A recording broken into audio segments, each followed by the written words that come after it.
Hi, I'm Nicole Lee, and I'm an assistant professor of communication in the School of Social and Behavioral Sciences on West Campus.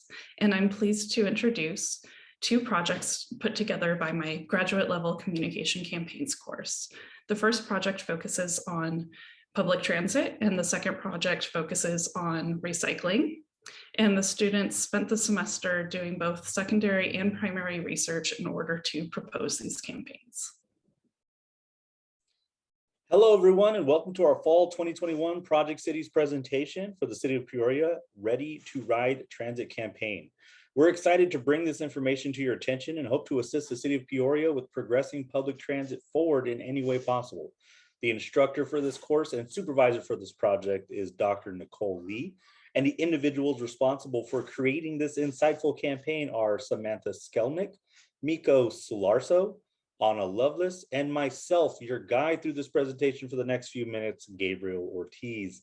I know this is a recorded session being watched in the future, but we'd appreciate it if you saved all questions for after the presentation. Please and thank you. On today's agenda, we're going to quickly run through a high-level overview of the Ready to Ride campaign. We'll establish the goals, briefly review the research and key findings, the objectives and strategies, review the budget and timeline, and then wrap up with an evaluation plan to measure the success of the campaign. The overall goal of the Ready to Ride campaign is simple: increase the ridership on public transit in the City of Peoria. We're planning on accomplishing this goal by relaying the following message to the public regarding public transit: that it is accessible and reliable, it is safe and affordable, it's sustainable and cost effective, and we're also going to highlight the POGO initiative, hopefully inspiring those individuals who wouldn't normally rely on public transit, but wish to find an alternative means of transportation to those happening spots POGO can take. To begin our journey, we're going to start with some key findings stemming from a mix of academic research and public survey responses. The first key finding revolved around the usage of public transit. Our initial hypotheses estimated that much lower percentage of the population would be using or have used public transit due to the socioeconomic factors for the City of Peoria. It was assumed that the vast majority of the population already owned cars and wouldn't rely on public transit. However, the results of our public survey showed a much higher percentage of people are currently using or have used public transit. This was a surprising result because most research shows that while the majority of people support public transit, very few people actually opt to use it unless absolutely necessary. The next finding originates from the reasons for using public transit. The majority of individuals use public transit services for commuting to and from work or school. However, it was interesting to see how many activities involving local commerce were cited as the basis for using public transit.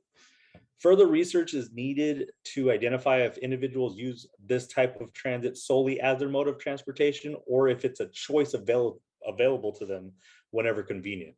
However, the information supports the creation of specific business and event-oriented public transit services, such as POGO. The principal finding from our research was the reasons people avoid public transit. Some of the reasons mentioned are really out of our control, such as COVID-19 and a few comfort-related concerns. Unfortunately, all the campaigns in the world can't alter the temperature of Peoria afternoons in August. However, this information helped guide our campaign objectives and strategies because of how manageable changing those reasons for avoidance could possibly be. Individuals shouldn't refrain from taking public transit because they don't know how or haven't even considered it as an option. The integrated model of behavioral prediction supports that individuals act upon their intentions when they have the necessary skills to do so, which is what we base our campaign strategy and tactics upon, hoping to educate and provide the skills necessary for people to choose public transit when the opportunity presents itself. Based on the academic research and responses from our public survey, the following objectives were created for the Ready to Ride campaign. Objectives 1, 2, and 3 involve increasing the ridership for first-time riders on Valley Metro and POGO. And objective 4 is specific to increasing website traffic by 10%. As you can see here, the dates are offset through the timeline we have planned, and that's because of the strategies we plan to cover shortly. Overall, we're anticipating that bringing more users to the websites and providing useful resources to learn about Peoria public transit operations will increase the ridership over the course of the campaign. To help meet these objectives, we created the following strategies.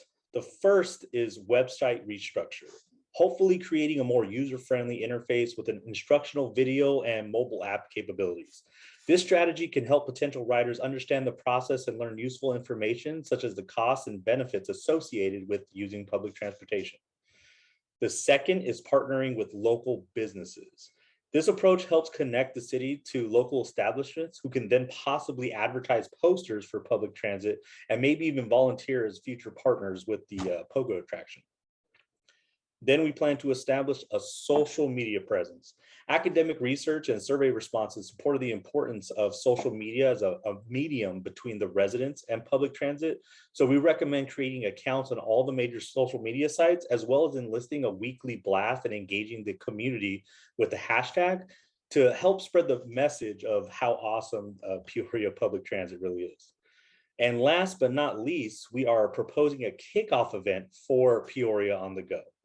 The plan is to use those connections made with local businesses along the routes of the Valley Metro system and POGO to create a jamboree where residents can enjoy food and festivities while learning about the benefits of public transportation and learning how they can use the systems that are already in place to help the environment and save money.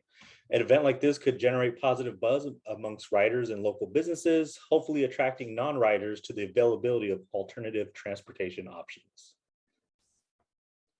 Here's an example of a poster currently being used by the city of Southampton in the UK. Updating the current website and creating a mobile app allows for technologies like QR codes to be employed. That makes the process to learn about and use public transit much more streamlined. Anyone with a cell phone can simply take a picture of the QR code and access the information for public transportation whenever they come across the poster. These are the types of posters we ask establishments along the routes and POGO stops to hang for customers to see. The intent is for riders and non-riders to use these posters to navigate the website or app, watching those how-to videos we plan to create and learn more about the public transit system Peoria has to offer.